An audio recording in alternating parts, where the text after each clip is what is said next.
തക്കാളി കുറുമ ഉണ്ടാക്കും വിധം. തക്കാളി കുറുമ ഉണ്ടാക്കുന്ന വിധം: തക്കാളി 3 എണ്ണം, വലിയ ഉള്ളി 2 എണ്ണം, പച്ചമുളക് 5 എണ്ണം, മല്ലിപ്പൊടി 3 സ്പൂൺ, മഞ്ഞൾപ്പൊടി 1/4 സ്പൂൺ, നാളികേരം 1/2 കപ്പ്, ഉപ്പ് ആവശ്യത്തിന്, ഗ്രാമ്പ് 3 എണ്ണം. തക്കാളി ചെറു കഷ്ണങ്ങളായി നുറുക്കുക. വലിയ ഉള്ളി ചീവി കട്ട് ചെയ്യുക.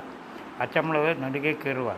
തക്കാളി, വലിയുള്ളി, പച്ചമുളക് എന്നിവ നന്നായി വഴക്കുക. തുടർന്ന് മല്ലിപ്പൊടിയും മഞ്ഞൾപ്പൊടിയും ചേർക്കുക. നല്ലപോലെ വഴങ്ങിയ ശേഷം 4 കപ്പ് വെള്ളം ചേർത്ത് തിളപ്പിക്കുക. അതിൽ ഗ്രാമ്പിടുക. ചേരുവകൾ നന്നായി വെന്ത ശേഷം നാളികേരം അരച്ച് ചേർക്കുക. ആവശ്യത്തിന് ഉപ്പ് ചേർക്കുക.